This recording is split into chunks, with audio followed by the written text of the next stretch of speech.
नमस्कार, का स्वागत है। मैं हूं संजना। आइए नजर डालते हैं आज की कुछ खास खबरों पर।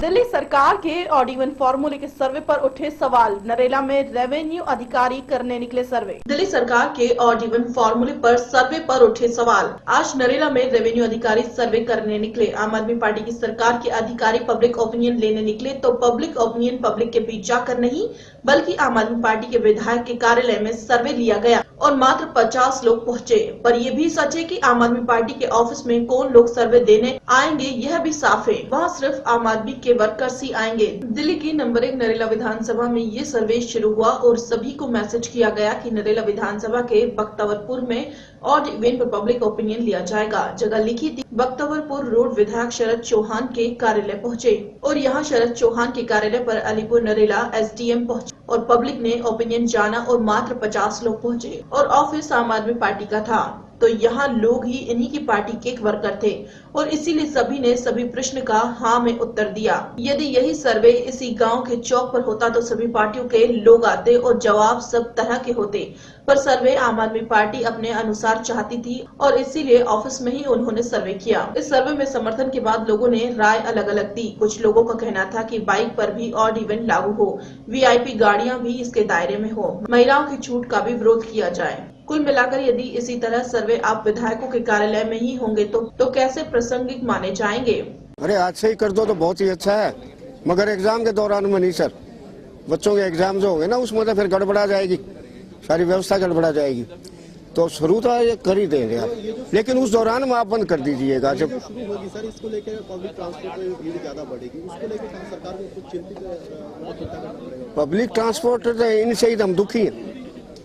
इनका तो समय का को पाबंदी है नहीं, इनको तो टाइम पर आना चाहिए। रात के टाइम में किसी भी टाइम इनको अलाउड किया जाए, दिन के टाइम में नहीं पब्लिक फिर आदमी कैसे कन्वेंस मिलेगा? गाड़ी को तो बढ़ाना बहुत जरूरी है।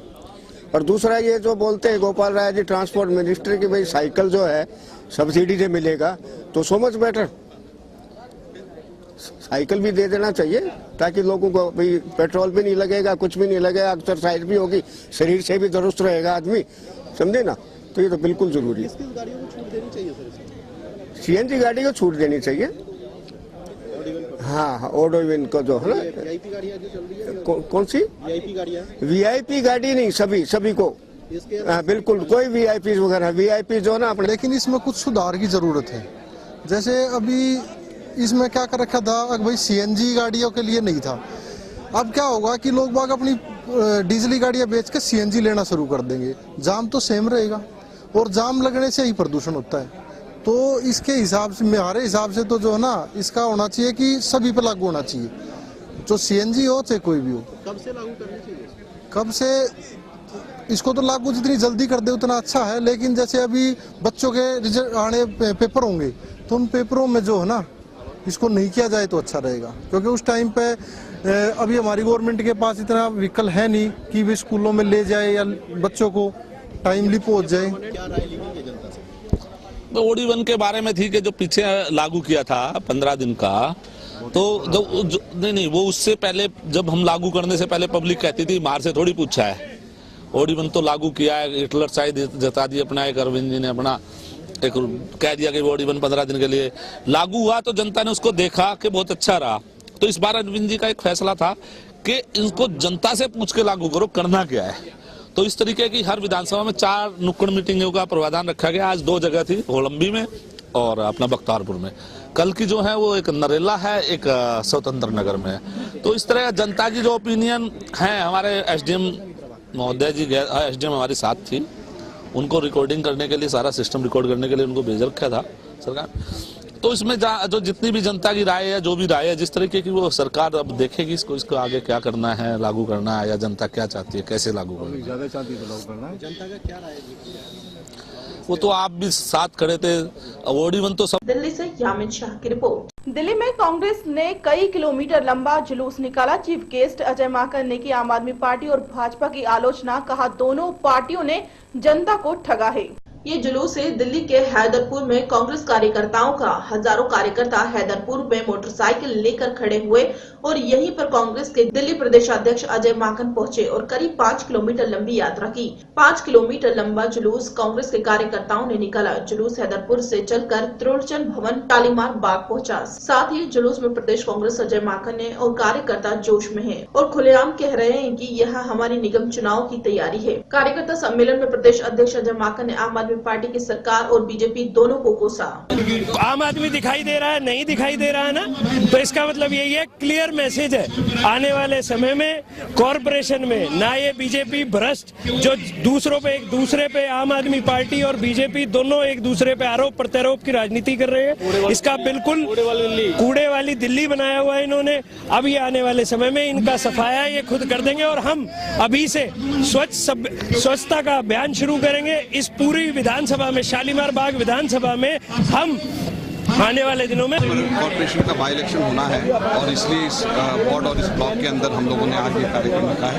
और साथ साथ दिल्ली के अंदर हम 14 फरवरी को हम लोग छलावा दिवस के रूप में मना रहे हैं, जिसमें 1 वर्ष पूरे इसके केजरीवाल की सरकार के हुए और जिस तरीके से इन्होंने दिल्ली की जनता को ठगा है 1 वर्ष में, इसके खिलाफ में हम लोग रोष प्रदर्शन कर रहे हैं।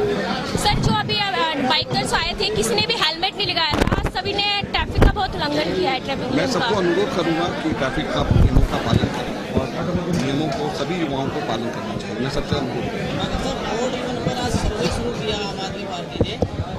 विधानसभा में विधायक के ऑफिस के अंदर जाइए सर, और केवल 50 लोग ही पहुंचे पब्लिक ओपिनियन का एमएलए के ऑफिस में क्या कहना है? देखिए, मेरा सिर्फ इसमें इतना कहना है कि सरकार को दिखावे और छलावे का काम छोड़ देना चाहिए। सरकार को दिल्ली के अंदर विकास का काम करना चाहिए। दिल्ली से यामिन शाह की रिपोर्ट। नौकरों का पुलिस वेरिफिकेशन नहीं करना भारी पड़ सकता है। आपको अशोक विहार में फिर सामने आया। 25-26 की रात को घर के नौकर ने पेशेवर अपराधियों से मिलकर घर में धावा बोला। नौकरों का पुलिस वेरिफिकेशन नहीं करना कितना भारी पड़ सकता है, अशोक विहार में फिर सामने आया। 25-26 की रात को घर के नौकर ने पेशेवर अपराधियों से मिलकर घर में धावा बोला। घर में मौजूद नौकर और चौकीदार को बंधक बनाया गया और बुजुर्ग को बाथरूम में मुंह बांध कर बंद कर दिया और घर में नकदी और कीमती सामान लूट ले गए। नॉर्थ वेस्ट जिला पुलिस के हत्थे चढ़े इन 3 लोगों पर आरोप है कि इन्होंने अशोक विहार में 25-26 की रात को ज्वेलरी कारोबारी के घर में धावा बोला। घर में मौजूद नौकर, चौकीदार और घर के मुखिया प्रकाश जैन को बंधक बनाकर घर में मौजूद कीमती सामान ले गए। घर में घुसते ही इन्होंने सबसे पहले चौकीदार को बंधक बनाया और फिर प्रकाश चांद जैन के मुंह पर कपड़ा ठूस कर उसे बाथरूम में बंद कर दिया और नल चला दिया। ये सभी नेपाल मूल के लोग थे। इसमें दिनेश नाम का वह नौकर भी था जिसे 2 महीने पहले ही काम पर रखा गया था। दिनेश की पुलिस वेरिफिकेशन नहीं हुई थी, लिहाजा लुटेरों का कोई सुराग पुलिस को नहीं मिल रहा था। लेकिन जांच के बाद पुलिस को कुछ सुराग ऐसे हाथ लगे जो पुलिस ने दिनेश सहित हिम्मत सिंह और कमल नाम के तीनों आरोपियों को गिरफ्तार कर लिया और इन तीनों ने प्लानिंग के साथ इस वारदात को अंजाम दिया। पुलिस ने इन तीनों को गिरफ्तार कर लूटा गया 30 से 35 लाख का कीमती सामान और नकदी बरामद किया है। इनमें से 10 कीमती घड़ियां हैं। एक की कीमत 15 लाख रुपए तक की है। इस घटना ने फिर साफ कर दिया कि घरेलू नौकरों की पुलिस वेरिफिकेशन न करना कितना महंगा साबित हो सकता है। इतना अशोक विहार की टीम ने, नॉर्थ वेस्ट डिस्ट्रिक्ट ने एक बहुत अच्छा केस वर्कआउट किया है। अशोक विहार थाने में जो 25 और 26 की रात को श्री प्रकाश चंद जैन, जिनकी उम्र 86 ईयर्स है और ये रहते हैं B2/60 अशोक विहार फेज़ 2 इसमें रहते हैं। तो 25 और 26 की रात को इनका एक सर्वेंट है जो ओरिजिनली नेपाल का रहने वाला है। उसका नाम है कमल दिनेश बहादुर है। उनके उस नौकर के साथ मिलके और बाकी जो और लड़के थे उनमें से 2 और पकड़े हैं। एक का नाम है हिकमत खड़का, ये भी नेपाल का रहने वाला है, और तीसरा है कमल सिंह। ये भी बाकी जो 2 पकड़े हैं ये भी नेपाली हैं। तो कुल मिला के 3 लड़के पकड़े हैं और तीनों नेपाल ओरिजिन के हैं। इनके नौकर के साथ मिलके बाकी ने कॉन्स्पिरेसी की और इस तरह से ये जो है ना लूटपाट की वारदात को अंजाम दिया। 25 और 26 की रात को प्रकाश चंद जैन साहब अपनी बेटी सविता जैन के साथ घर में सो रहे थे। तो उस टाइम पर जो है रात को लगभग 3 बजे के करीब इनका जो इन्होंने देखा कि घर में जो है 4 आदमी घुसे और उससे पहले जो इनका जो गार्ड है अशोक कुमार जिसका नाम है, उसके भी हाथ पैर बांधे और जब ये एंटर किए उसके बाद ये प्रकाशन जैन साहब जब इन्होंने उठे और रजिस्ट किया तो इनके भी हाथ पैर बांधे और इनकी पिटाई की, और पिटाई करके इनको जो है एक कोने में कॉर्नर किया, और इनको जो है ना फिर ये जो बाकी इनकी कॉस्टली आइटम्स हैं, मोबाइल हैं काफ़ी, और रिस्ट वॉचेज़ है जिसमें से एक 15 लाख की करीब की कॉस्ट की वॉच है, रिस्ट वॉच, और अन्य वॉचेज़ जो कि कॉस्टली वॉचेज़ है, और कैश लगभग 40,000 और सिल्वर ज्वेलरी आइटम्स, ये सब लेके जो है ये चले गए। इस केस की सेंसिटिविटी को ध्यान में रखते हुए टीम बनाई गई, और उसमें ये देखा गया कि जो मैंने कहा जो लेना मेरे से ले लो, मेरे को मार दो। वो अच्छी तरह मुझके बांध दी, मेरा मुंह बांध दिया, टांगे बांध दिया, हाथ बांध दिया, फिर बांध के मुझे गुस्सा गम में फेंक दिया रजाई समेत, ऊपर से पानी छोड़ दिया गीजर का। मैं 2.5 घंटे के बाद बाहर आया, न्यू लाइफ। मैंने उनको रिक्वेस्ट की मुझे छोड़ दो, जो लेना ले लो। बोले कुछ नहीं, मुँह से दबाते गए, मुझके बांधते रहे। मैं 2.5 घंटे बाद आया, फिर लड़की को आवाज़ दी, वो आ गई। फिर हमने 100 नंबर को कॉल किया, वो आ गए। उस समय कौन कौन था घर में? मैं, मेरी लड़की थी, लड़की दूसरे कमरे में थे, मैं इसमें, और 3 नौकर थे, ऊपर सोए हुए थे, 2 नौकर। तो उनको नहीं पता लगा?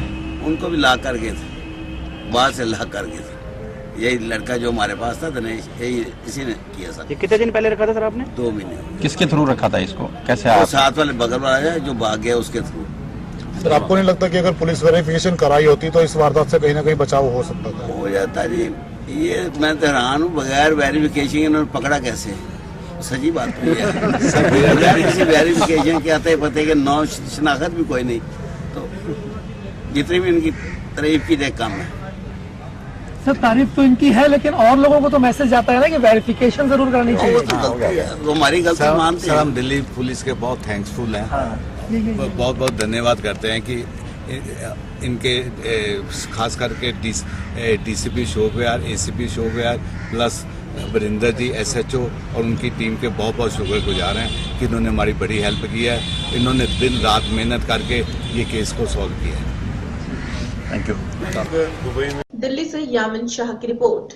महोबा के ग्राम बहरी कला में 3 दिन पूर्व खेत में सो रहे बुजुर्ग की हत्या पर पुलिस ने आज खुलासा कर दिया। हत्या करने वाला कोई और नहीं बल्कि मृतक का सगा भतीजा है। महोबा के ग्राम बहरी कला में 3 दिन पूर्व खेत पर सो रहे बुजुर्ग की हत्या का पुलिस ने आज खुलासा कर दिया। हत्या करने वाले कोई और नहीं बल्कि मृतक का सगा भतीजा है, जिसने अपने दुश्मनों को फंसाने के लिए ये पूरा षड्यंत्र रचकर अपने 2 साथियों के साथ अपने ही सगे चाचा को मौत के घाट उतार दिया। पुलिस टीम के इस खुलासे पर पुलिस कप्तान ने टीम को 5,000 रुपए देकर पुरस्कृत किया। हथकड़ियों में जकड़े इस शख्स ने रिश्तों का कत्ल अपने दुश्मनों को फंसाने के लिए कर डाला। बहोरी कला में रहने वाले रामपाल के पिता की हत्या लगभग 35 वर्ष पूर्व हो गई थी, जिसका आरोप गांव के ही प्रेम सिंह पर था और इस अपराध के लिए उसे आजीवन सजा भी हो गई थी, जिससे रामपाल सिंह अपने पिता के हत्यारे और उसके परिजनों से बदला लेने की योजना बना रहा था। रामपाल पर खूनी बदले का ऐसा खून सवार था कि उसने अपने ही सगे चाचा का अपने 3 साथियों के साथ मिलकर कत्ल कर डाला और अपने दुश्मनों को इस मामले में आरोपी बनाकर पुलिस को तहरीर दे दी। रामपाल खुद इस मामले में वादी बना और गांव में ही जय हिंद देवी सिंह और देवेंद्र के खिलाफ हत्या का मुकदमा दर्ज किया। पुलिस इस कत्ल और साजिश को सुलझाने की गुत्थी में अपना सर खपा रही थी। पुलिस ने अपनी सूझबूझ से इस घटना का खुलासा और 4 बेकसूर जेल जाने से बच गए। पुलिस ने तीनों आरोपियों के पास से एक 315 बोर का तमंचा और 2 खोखे बरामद कर लिए हैं। पकड़े गए आरोपियों ने पुलिस को पूरी दास्तान बताई, किस तरह अपने दुश्मन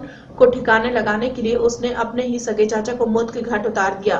इस मामले का पर्दाफाश कर पुलिस अधीक्षक डॉक्टर रामयश सिंह ने प्रेस कॉन्फ्रेंस की। इस दौरान जब आरोपी भतीजे रामपाल से पूछा गया तो उसने अपने ऊपर लगे आरोपों से इनकार कर दिया। मेरा सर जी कोई विचार नहीं था, लेकिन विचार तो ठीक है, दुश्मनी का मतलब माहौल है, मेरे को गलत साजिश फंसा गया है। गलत फंसा जा रहा है। तुमने अपने चाचा की, बुजुर्ग चाचा की हत्या कर दी, तुमको कैसे, मतलब किस तरीके से फंसा दिया, किसने फंसा दिया, क्यों आखिर आपने पूरा मामला रचा था? मुझे पूरा जानकारी नहीं, किसी तरह से फंसाया जा रहा है बस। तुम्हारा कहना तुमने हत्या नहीं की? ना, पूरी तरह निर्दोष हूँ। निर्दोष हूँ? अच्छा, फिर क्यों तुम्हें भी क्यों फंसाया जा रहा है? और भी तो लोग है परिवार में, क्यों फंसाया जा रहा है? क्योंकि मेरे ऊपर सब मतलब पूरी नजर है सबकी। कैसी नजर है? मतलब मेरे पिताजी के पूर्व पहले हत्या भी हो गई थी। अच्छा, तुम्हारे पिताजी की हत्या हुई थी? हत्या हुई थी, प्रेम सिंह, जय हिंद देवी सिंह, साहेब सिंह। तो तुमने उनको फंसाने के लिए अपने चाचा को मार दिया? ना, फिर कहे को ऐसे करेंगे हम? मतलब मारना होता है 302 में ज्यादा मारेगी ना चाहते। पुलिस तो यही बता रही है कि तुमने फंसा, तुमने किया। अब वो सब साथ है, मानो जो सब। अच्छा, तुम क्या कहते हो? तुम्हारा क्या हुआ? मेरा क्या होता है सर जी, मेरा जो ऊपर वाला करेगा तो बस वही होगा, बस कहा जी। ना मुझे कोई पैसा मिला है ना कुछ हुआ। घटना में कौन कौन शामिल था? घटना में कुल 3 लोग हैं। अच्छा, मैं रामपाल और लाखन सिंह। लाखन सिंह कौन है ये जी खड़े हैं। अच्छा, रामपाल मृतक का कौन है? रामपाल मृतक का दादा वो भतीजा है, सगा भतीजा है। हाँ जी। अच्छा, मकसद क्या था? मर्डर करने का मकसद क्या था? क्यों मारा? कारण क्या था? क्या करना चाह रहे थे? कारण यही था, 24 थोड़ी नीचे। कारण यही था कि वो अपने दुश्मनों को फांसना चाहता था। अच्छा, हाँ जी। अब हम उस चीज में समझ पाए, हम शिकार हो गए पीछे। कैसे की हत्या तुमने? बस जी फायर मारा। क्या काम करते हो तुम? खेती किसानी करते हैं जी। कहाँ के रहने वाले? पवरी कला। तो क्या पूरी ये हत्या करके आपने दोस्ती निभाई? ना जी, ना दोस्ती ने भाई। अब मेरी ये कुछ नहीं कह सकता। मेरा कट्टा कहाँ से लाए थे तुम तमंचा? ये जी खरेला से। किसके यहाँ से? खरेला से लाई थी, सत्कार के यहाँ से। कितने रुपए का? किसने दिलाया था? किसने दिलाया था? कितने का? 3000 का आया था। किसने दिलाया था? बता दे कि पैसा कितने दिए? लाखन सिंह। कला गांव है जो चरखारी थाना में आता है, और इसमें एक साहब सिंह है। साहब सिंह करीब 60-65 साल की उम्र रही होगी। वो गांव में ही, गांव के किनारे, रोड के किनारे ही उसकी जमीन थी जिसमें वो घर बना के रहते थे। अकेले थे, पत्नी नहीं थी, बच्चे नहीं थे। उसमें उनका एक भतीजा था रामपाल, जो कि इस मुकदमे का वादी है, और उनकी हत्या हुई थी 2/2/16 को रात में 12 बजे। और इसमें जो खुल के आया है, जो पकड़ में आया है, पूछताछ से आया है, जो पकड़े गए हैं, उसमें ये हुआ कि रामपाल जो वादी है, इससे गांव में ही ये मान सिंह, जयहिंद सिंह, देवी सिंह और बल्लू सिंह, इनसे दुश्मनी थी। उनको निपटाने के लिए इसने पैसे के बल पर जो सुरेंद्र है उर्फ बिज्जू है, इसको पटाया। और उसके साथ में एक सज्जन और थे, लाखन सिंह।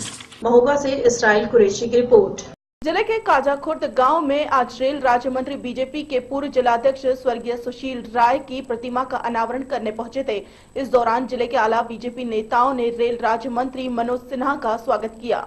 जिले के काजाखुर्द गांव में आज रेल राज्य मंत्री बीजेपी ने पूर्व जिलाध्यक्ष स्वर्गीय सुशील राय की प्रतिमा का अनावरण करने पहुंचे थे। इस दौरान जिले के आला बीजेपी नेताओं ने रेल राज्य मंत्री मनोज सिन्हा का स्वागत किया।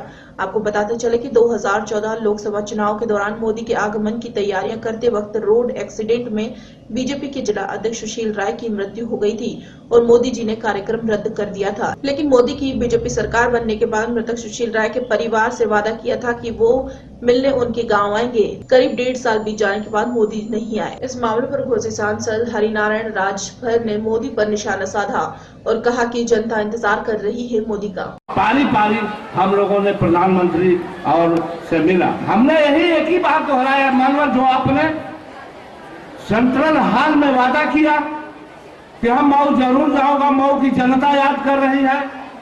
आप बनारस जाते हैं।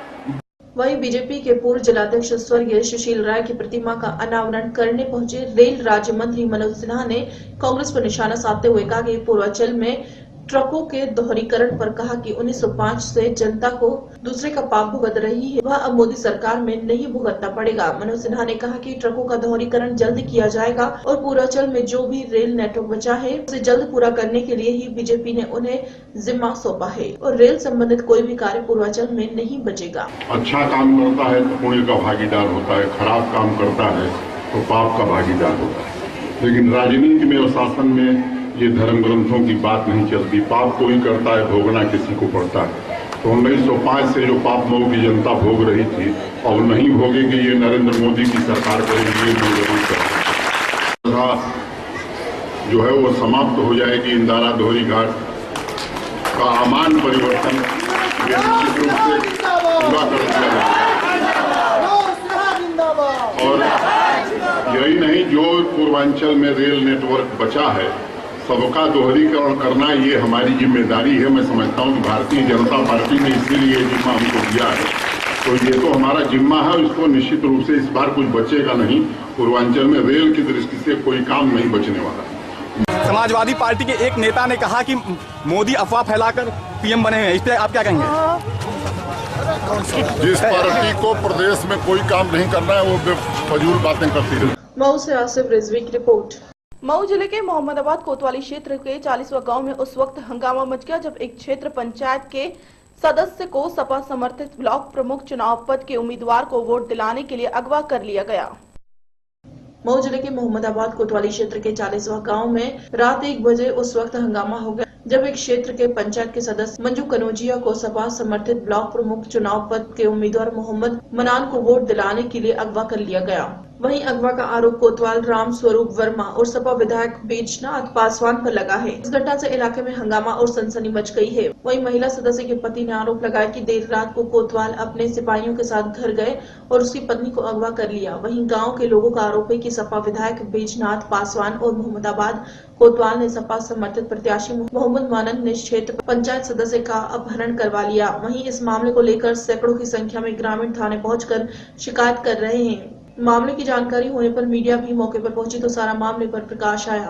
वहीं इस मामले में जब कोतवाल से मीडिया ने पूछा तो उसका कहना था कि आरोप गलत है और इस मामले की छानबीन की जा रही है। मामला है पूरा प्रकट है। हमारे बीडीसी को सत्ता पक्ष के लोग उठा लाए हैं। सरकारी गाड़ी गई थी, एक पुलिस की गाड़ी थी और एक विधायक जी की गाड़ी थी। ये लोग गए, जबरदस्ती उठाकर औरत को लेकर चले आए 1 बजे रात को। कौन विधायक थे और किस? बैजनाथ विधायक थे, मतदान प्रत्याशी है ब्लॉक प्रमुख के और सपा समर्पित और शिववचन यादव, जयेंद्र यादव। पुलिस में कौन लोग थे? पुलिस में तो हमको नाम किसी का पता नहीं है, लेकिन सरकारी गाड़ी थी, 2-3 पुलिस वाले भी थे। किसको उठा के ले आए? कौन है वो सदस्य? वो क्या नाम है उसका? मंजू कलौजिया को। अच्छा, किस वार्ड से हैं वो? वार्ड संख्या 40वां से है। 40वां है गाँव। कौन सा गाँव? 40वां गाँव है। बीडीसी में। हाँ, बड़ा ठीक है। तो क्या आप लोगों का क्या आरोप है? जबरदस्ती से सत्ता के लोग उठा लाए हैं और उसका पता नहीं चल रहा है। उसके घर पे रोन पीटन पड़ा है। कोई उसके हस्बैंड की तबीयत क्या अपहरण हुआ है? अपहरण हुआ है, सीधे सीधे अपहरण हुआ। अपहरण का आरोप किस पे लगा रहे हैं आप लोग? अरे भाई, जितने लोग गए थे सारे लोगों पे, मतदान पे, शिववचन पे और पुलिस विभाग पे। यहाँ वर्तमान विधायक जो है बैजनाथ विधायक जयेंद्र यादव थी वहाँ पे और अपहरण करके ले आई। हम क्यों जाए? पुलिस क्यों जाएगी? बाहर तो सब हंगामा मचा है कि पुलिस थी, बैजनाथ विधायक की गाड़ी थी, सब लोग बीडीसी सदस्य को ले आए हैं। नहीं, कोई नहीं ले आया। अच्छा, पुलिस वाले क्यों ले आएंगे? क्या प्रकरण है यहाँ पे? यही है, आरोप लगा रहे हैं लोग। क्या है आरोप इनका अपहरण का? इनका आरोप है कि उनको उठा ले हैं बीडीसी प्रत्याशी को। अच्छा, तो मैं उनको भी फोन किया हूँ, वहाँ में अपना बतावें आप ले आए क्या किसी को? नहीं, अभी तक क्या पता चला कि उसकी लोकेशन क्या है जो महिला गायब हुई है या अपहरण हुआ है? जो भी अभी नहीं लोकेशन है। अभी कोई लोकेशन नहीं। आपकी तरफ से कोई जांच, कोई कार्रवाई? कर रहा हूँ, वही कर रहा हूँ, लोगों से बात कर रहा हूँ, पुलिस का उनसे बात कर रहा हूँ। ऐसा कुछ हुआ है क्या? मतलब अभी आपकी जानकारी में क्लियर नहीं हो पाया है क्या कुछ कि हुआ है कि नहीं हुआ है? मऊ से आसिफ रिजवी की रिपोर्ट।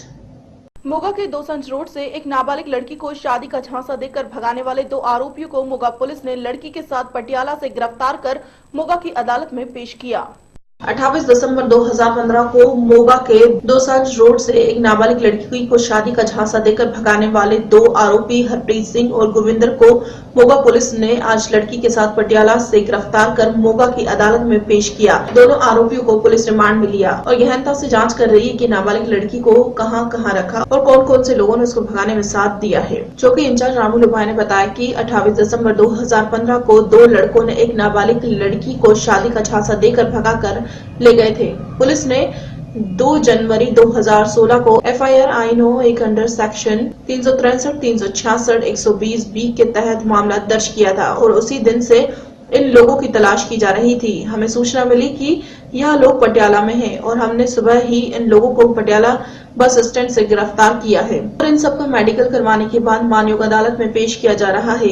यह लोग अमृतसर, मुक्तसर, मलोट आदि कई शहरों में रहने के बाद पटियाला से गिरफ्तार किए गए। यह लड़की को शादी का झांसा देकर भगा ले गए थे। हरप्रीत कौर सी जिहदी उम्र 16.5 साल है, उन्होंने पटियाले तो रिकवर करके लिया। विक्की उर्फ हरप्रीत सिंह ਅਤੇ ਮੋਨੂ ਪੁੱਤਰ ਉਰਫ ਗੁਰਵਿੰਦਰ ਸਿੰਘ ਪੁੱਤਰ ਜਗਤਾਰ ਸਿੰਘ ਦੋਨਾਂ ਨੂੰ ਗ੍ਰਿਫਤਾਰ ਕਰ ਲਿਆ। ਉਹਨਾਂ ਨੂੰ ਪੁਲਿਸ ਅਦਾਲਤ ਕਰ ਰਹੇ ਆ। ਕੁੜੀ ਦੀ ਡਾਕਟਰੀ ਮੈਡੀਕਲ ਕਰਾ ਰਹੇ ਆ। ਜੋ ਵੀ ਰਿਪੋਰਟ ਆਊਗੀ ਉਹਦੇ ਕੋਲ ਕਰਾਂਗੇ। ਇਹਨਾਂ ਨੂੰ ਕਿੱਥੋਂ ਪਟਿਆਲਾ ਬੱਸ ਸਟੈਂਡ ਤੋਂ ਗੱਲ ਕੀਤਾ ਕਿੱਥੋਂ ਲੈ ਕੇ ਗਏ ਸੀ ਲੜਕੀ ਨੂੰ? ਕਿੱਥੇ ਕਿੱਥੇ ਲੈ ਕੇ ਕਿਹਨੇ ਜਾਣੇ ਸੀ? ਕੱਚਾ ਦਸਾਂਝ ਰੋਡ ਤੋਂ ਗਏ ਸੀ ਲੜਕੀ ਨੂੰ। ਇਹ ਦੋਨੇ ਜਾਣੇ ਤੀਸਰੀ ਲੜਕੀ ਸੀ ਤੇ ਇਹਨਾਂ ਨੂੰ ਪਟਿਆਲਾ ਬੱਸ ਸਟੈਂਡ ਤੋਂ ਰਿਕਵਰ ਕੀਤਾ। ਇਹ ਠਹਿਰੇ ਆ ਪਿੰਡ, ਇੱਕ ਦਿਨ ਰਾਤ ਲੋਹਾਰੇ ਰਹੇ ਆ, ਫਿਰ ਵਧਾਈਆਂ ਪਿੰਡ ਮਲੋਟ ਮੁਕਤਸਰ 'ਚ ਉੱਥੇ ਠਹਿਰੇ ਆ, ਦਰਬਾਰ ਸਾਹਿਬ ਅੰਮ੍ਰਿਤਸਰ ਠਹਿਰੇ। ਅੱਜ ਇਹਨਾਂ ਨੂੰ ਪਟਿਆਲਾ ਬੱਸ ਸਟੈਂਡ ਤੋਂ ਸੁਬਾਹ 4 ਵਜੇ ਪਕੜਿਆ ਗਿਆ। ਕੁਛ ਮੁੱਢਲੀ ਜਾਂਚ ਆਇਆ ਜੀ ਵੀ ਲੜਕੀ ਨੂੰ ਕਿਉਂ ਲੈ ਕੇ ਗਏ ਸੀ, ਕੀ ਕਰ ਰਿਹਾ? ਲੜਕੀ ਨੂੰ ਵਿਆਹ ਦਾ ਝਾਂਸਾ ਦੇ ਕੇ ਗਿਆ ਸੀ, ਲੜਕੀ ਨੂੰ ਬਾਲ ਲੱਗੀ। ਹੁਣ ਕੀ ਕਾਰਵਾਈ ਕੀਤੀ ਜਾ ਰਹੀ ਹੈ ਜੀ? ਉਹਨਾਂ ਨੂੰ ਪੇਸ਼ ਅਦਾਲਤ ਕਰ ਰਹੇ ਆ। ਲੜਕੀ ਦਾ ਮੈਡੀਕਲ ਕਰਾਇਆ ਗਿਆ, लड़कियां मेडिकल कराया गया, केस दर्ज कर रहे हैं। लोगा से विपिन ओकारा की रिपोर्ट। पंजाब के जिला फरीदकोट में एक दर्दनाक हादसा नेशनल हाईवे 15 पर हुआ। तेज रफ्तार एक गाड़ी बेकाबू झुग्गियों में सो रहे लोगों पर चढ़ी। इस हादसे में एक ही परिवार के 3 लोगों की मौके पर ही मौत हो गई। पंजाब के जिला फरीदकोट में एक दर्दनाक हादसा आज सुबह करीब 3 बजे के आसपास नेशनल हाईवे 15 पर तेज रफ्तार में एक सब्जी से भरी गाड़ी बेकाबू हो गई, जिससे झुग्गियों में सो रहे लोगों पर जा चढ़ी। इस हादसे में एक ही परिवार के 3 लोगों की मौके पर ही मौत हो गई, जिसमें से एक औरत और 2 बच्चे थे। और इस हादसे में एक मजदूर और एक औरत के साथ 2 बच्चे और गाड़ी का ड्राइवर भी जख्मी है, जिनका इलाज फरीदकोट के गुरु गोविंद सिंह अस्पताल में चल रहा है। इस हादसे के कारण पुलिस के मुताबिक ड्राइवर को नींद आने का कारण बताया जा रहा है और गाड़ी की तेज रफ्तार और ओवरलोड होने के कारण नहीं संभल पाई और बिजली के खंभे को तोड़ती हुई झुग्गियों में जा घुसी। हादसा हुआ है कि मैं 12 बजे के बाद मैंने सोया, आधे घंटे के बाद में हादसा हुआ। तो आधे घंटे के बाद हादसा हुआ तो गाड़ी निकला। उसके बाद मैं देखा तो कोई बिछावन पे झुग्गी के अंदर कोई नहीं था, झुग्गी तो सारा पट्टा गया।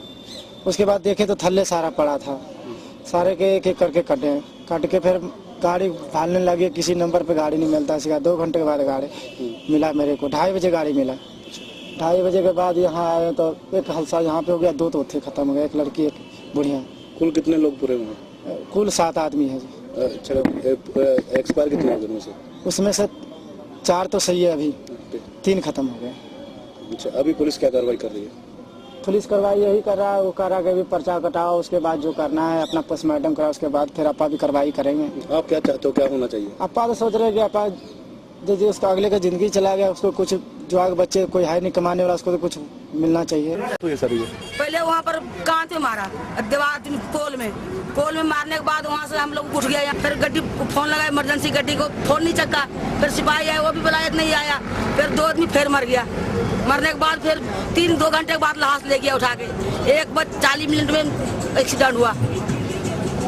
कितनी देर बाद आई पुलिस आया 2 घंटे के बाद। 2 घंटे के बाद आया। फिर वो भी हम लोग के दबका देने लगा कि क्यों तू ड्राइवर के फाड़ रहा, क्यों गड्डी फोन लगा रहा। फोन लगाते बाबूजी हम थक गए, गरीब आदमी, हम लोग जो आग जला। कितना नुकसान हुआ इसमें? इसमें 3 आदमी मर गया, सारे के एक्सीडेंट, सारे चोट घाट, सारे पैर टूट गया है, किसी की सीट टूट गया है, सारे भर्ती करा फरीदकोट। ਇਹ ਰਾਤ ਕੋਈ 1:15 ਵਜੇ ਦੇ ਕਰੀਬ ਫਿਰੋਜ਼ਪੁਰ ਤੋਂ ਮਟਰਾਂ ਦੀ ਭਰੀ ਹੋਈ ਜਿਹੜੀ ਪਿਕਅਪ ਟਾਈਪ ਗੱਡੀ ਹੁੰਦੀ ਹੈ, ਇਹ ਜਦੋਂ ਬਾਜਾ ਰੋਡ ਤੇ ਜਾ ਰਹੀ ਸੀ ਤਿੰਨਖੋਣੀ ਤੋਂ ਅੱਗੇ, ਤਾਂ ਡਰਾਈਵਰ ਦੀ ਜਾਂ ਤਾਂ ਅੱਖ ਲੱਗ ਗਈ ਜਾਂ ਕੋਈ ਉਹਨੂੰ ਮਿਰਗੀ ਵਗੈਰਾ ਦਾ ਕੁਝ ਦੱਸ ਰਹੇ ਆ ਕਿ ਕੁਝ ਨੂੰ ਉਹ ਜਿਹੜੀ ਗੱਡੀ ਹੈਗੀ ਆ ਰੋਡ ਤੋਂ ਨੀਚੇ ਉਤਰ ਗਈ। ਬਿਜਲੀ ਬੋਰਡ ਦੇ ਖੰਭੇ ਨੂੰ ਪੁੱਟਦੀ ਹੋਈ ਅੱਗੇ ਗਾਂ ਮਜ਼ਦੂਰਾਂ ਦੀ ਉੱਥੇ ਝੁੰਗੀਆਂ ਬਣੀਆਂ ਹੋਈਆਂ, ਉਹ ਝੁੰਗੀ ਤੇ ਚੜ ਗਈ, ਜਿਹਦੇ ਵਿੱਚ बड़ी एक रेखा औरत बेचारी मजदूर सी, एक उसकी बेटी है बहरूना, एक 7 सालों का बच्चा बधाना, वो भी लड़की हैगी है। वो तिन्ना की जी डैथ हो गई है। साडे जिहड़ा इत्थे एसए जगदीश सिंह है उधरों तो मौके पर गया तो जाके उन्हें जख्मियों को जिहड़ा हॉस्पिटल दाखिल कराया तो डैड बॉडी भी एक दी तो मौके पर मौत हो गई सी रेखा की, दूजियां की जाके सिविल हॉस्पिटल कोटपुरा जी हैगी इत्थे होई है। ਜਿਹੜੇ ਹੋਰ ਜ਼ਖਮੀ ਹੈਗੇ ਆ ਉਹਨਾਂ ਨੂੰ ਉੱਥੇ ਪਹੁੰਚਾਇਆ ਹੈਗਾ ਜੀਜੀਐਸ ਦੇ ਵਿੱਚ, ਇਲਾਜ ਉਹਨਾਂ ਦਾ ਚੱਲੀ ਜਾਂਦਾ ਹੈ ਤੇ ਅਸੀਂ ਫਰਦਰ ਵਾਰਸਾਂ ਦੇ ਬਿਆਨਾਂ ਤੇ ਜਿਹੜੀ ਕਾਰਵਾਈ ਆ ਉਹ ਅਮਲ ਚ ਲਿਆਵਾਂਗੇ। ਸਖਤੀ ਨੂੰ ਸਜ਼ਾ ਦਵਾਈ ਜਾਊਗੀ ਡਰਾਈਵਰ ਨੂੰ, ਜਿਹੜਾ ਇਹਨੇ ਆਪ ਵੀ ਜ਼ਖਮੀ ਹੈਗਾ ਉੱਥੇ ਉਹਦੇ ਤੇ ਗਾਰਦ ਲਾ ਦਿੱਤੀ ਹੈ ਤਾਂ ਕਿ ਕੋਈ ਅੱਗੇ ਪਿੱਛੇ ਨਾ ਹੋਵੇ। ਸਖਤ ਸਜ਼ਾ ਦਵਾਵਾਂਗੇ ਇਹਨੂੰ ਤਾਂ ਕਿ ਇਹੋ ਜਿਹਾ ਹਾਦਸਾ ਦੁਬਾਰਾ ਨਾ ਵਾਪਰੇ। फरीदकोट से जगतार दोसंज की रिपोर्ट। गुरदासपुर के निजी अस्पताल में एक मरीज की ऑपरेशन के दौरान हुई मौत के बाद मृतक के परिजनों ने डॉक्टर पर लापरवाही का आरोप लगाते हुए डॉक्टर के खिलाफ कानूनी कार्रवाई की मांग की। गुरदासपुर के निजी अस्पताल में एक मरीज की ऑपरेशन के दौरान हुई मौत के बाद मृतक के परिजनों ने डॉक्टर पर लापरवाही के आरोप लगाते हुए डॉक्टर के खिलाफ कानूनी कार्रवाई की मांग की। वहीं सरकारी अस्पताल के अधिकारियों की तरफ से मामले की जांच के लिए कमेटी का गठन किया। गुरदासपुर के रहने वाले हरमेश चंद ने जो 2 दिन पहले एक सड़क हादसे में गंभीर जख्मी हो गया था और उसके परिवार वालों ने उसे गुरदासपुर में निजी अस्पताल में दाखिल करवाया था। यहाँ बीती शाम जब हरमेश चंद्र का ऑपरेशन चल रहा था तो उसकी हालत बिगड़ी और उसकी मौत हो गई। उसके बाद मृतक हरमेश चंद के परिवार वालों ने आरोप लगाया कि डॉक्टर की लापरवाही की वजह से उसकी मौत हुई है।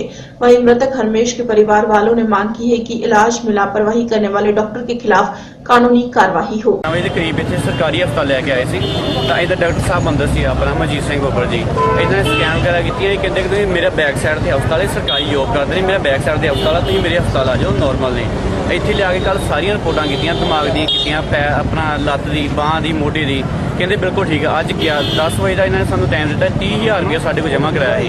10 बजे का टाइम दिता कि मेरी बाहर दी जी प्लेटां पैन गया 10 बजे 11 बजे इन्होंने अंदर खाया बाद में सूँ कुछ नहीं पता लग रहा 3 बजे के करीब कहने लगे इन्होंने कंच ब्लीडिंग होती है तो इन्हों की डैथ हो गई है। इन्होंने सख्त कार्रवाई करनी चाहिए कि सरकारी जॉब करते रहे तो क्यों इन्होंने पिछले हस्पताल पाया गलती मानते हो इन्होंने डॉक्टर साहब मनजीत बब्बर मनजीत बाबा जी हाँ जी बब्बर मनजिंदर बब्बर जी इन्हों का नाम है जो सरकारी जॉब करते हैं तो इतने इन्होंने हस्पताल ज्यादा इन्हों की गलती मानते थे इन्हों की गलती मानते कल ही कह रहे नॉर्मल दिमाग दी रिपोर्टां भी नॉर्मल आई हूँ डेथ कितना हो गई है बांह ऑपरेट करने डेथ कितना हो गई ਕੰਨ ਚ ਬਲੀਡਿੰਗ ਕਿਦਾਂ ਹੋਣ ਲੱਗੀ ਕੱਲ ਦਾ ਇਹਨਾਂ ਕੋਲ ਹੀ ਪੇਸ਼ੈਂਟ ਇਹੀ ਬੰਦੇ ਨੂੰ ਅਸੀਂ ਇੱਥੇ ਤੁਹਾਡੇ ਕੋਲੋਂ ਆਪਰੇਸ਼ਨ ਕਰਾਉਣਾ ਤੁਹਾਡੇ ਕੋਲ ਫੈਸਿਲਿਟੀ ਹੈਗੀ ਹੈ ਕਿ ਹਾਂ ਜੀ ਹੈਗੀ ਹੈ ਫੈਸਿਲਿਟੀ ਕਿਹੜੇ ਤਰ੍ਹਾਂ ਸੀ ਡਾਕਟਰ ਦਾ ਟ੍ਰੀਟਮੈਂਟ ਜਿਹੜਾ ਸੀਗਾ ਉਹ ਅਸੀਂ ਆਰਥੋਪੈਡਿਕ ਸਰਜਨ ਕੋਲ ਸੱਦਿਆ ਸੀਗਾ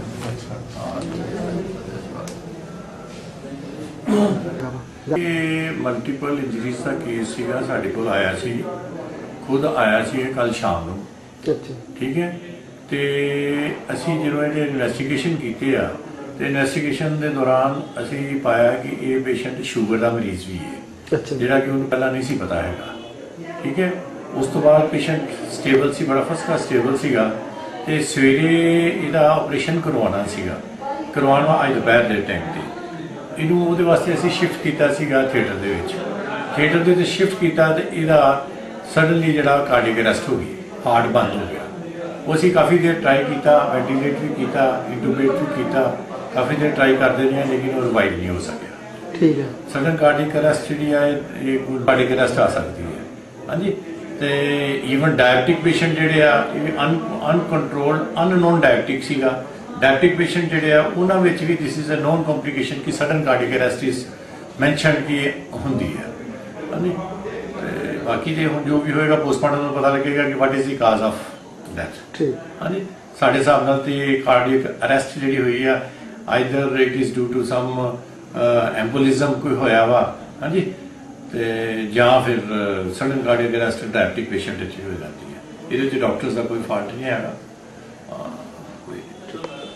ਜਿਹੜਾ ਇੱਕ ਰੋਡ ਸਾਈਡ ਐਕਸੀਡੈਂਟ ਦਾ ਉਹਨਾਂ ਦੇ ਅਕੋਰਡਿੰਗਲੀ ਆਇਆ ਪੇਸ਼ੈਂਟ ਤੇ ਪ੍ਰਾਈਵੇਟ ਹਸਪੀਟਲ 'ਚ ਉਹਦੀ ਡੈਥ ਹੋਈ ਹੈ ਤੇ ਉਹਦੇ ਬਾਰੇ ਕਹਿੰਦੇ ਬੋਰਡ ਆਫ ਡਾਕਟਰਸ ਤੋਂ ਪੋਸਟਮਾਰਟਮ ਕਰਵਾਉਣ ਦੀ ਸਾਨੂੰ ਗੁਜ਼ਾਰਿਸ਼ ਆਈ ਸੀ ਤੇ ਉਹ ਬੋਰਡ ਆਫ ਡਾਕਟਰਸ ਉਹਨਾਂ ਦਾ ਪੋਸਟਮਾਰਟਮ ਕਰ ਰਿਹਾ ਨਾਲ ਵੀਡੀਓਗ੍ਰਾਫੀ ਦੀ ਵੀ ਡਿਮਾਂਡ ਸੀ ਤੇ ਉਹ ਜਿਹੜਾ ਸਾਰਾ ਕੁਝ ਹੋ ਰਿਹਾ ਵੀ ਪਰਿਵਾਰਾਂ ਨੂੰ ਬੁਲਾਇਆ ਕਿ ਸਰਕਾਰੀ ਡਾਕਟਰ ਆਪਣੇ ਹਸਪਤਾਲ 'ਚ ਲੈ ਕੇ ਆਪਰੇਟ ਕਰ ਰਿਹਾ ਸੀ ਔਰ ਜਿਹੜਾ ਡਾਕਟਰ ਟੀਕਾ ਲਾਉਣ ਗਿਆ ਉਹ ਵੀ ਸਰਕਾਰੀ ਸੀ ਸਰਕਾਰੀ ਹਸਪਤਾਲ 'ਚ ਕੁਝ ਨਹੀਂ ਹੋਇਆ ਹੈਗਾ ਬਾਕੀ ਜਾਣਕਾਰੀ ਇੱਥੇ ਕੋਈ ਇਸ ਤਰ੍ਹਾਂ ਦੀ ਐਂਟਰੀ ਹਸਪਤਾਲ 'ਚ ਨਹੀਂ ਹੈਗੀ पेशेंट जो प्राइवेट हॉस्पिटल जो है ना तो जांच के दौरान फिर सारा कुछ पता लगेगा कि कौन कौन उत्थे सीगे की कर रहे थे। गुरदासपुर से नरेश शर्मा की रिपोर्ट। खबरों में फिलहाल इतना है, मुझे दीजिए इजाजत, नमस्कार।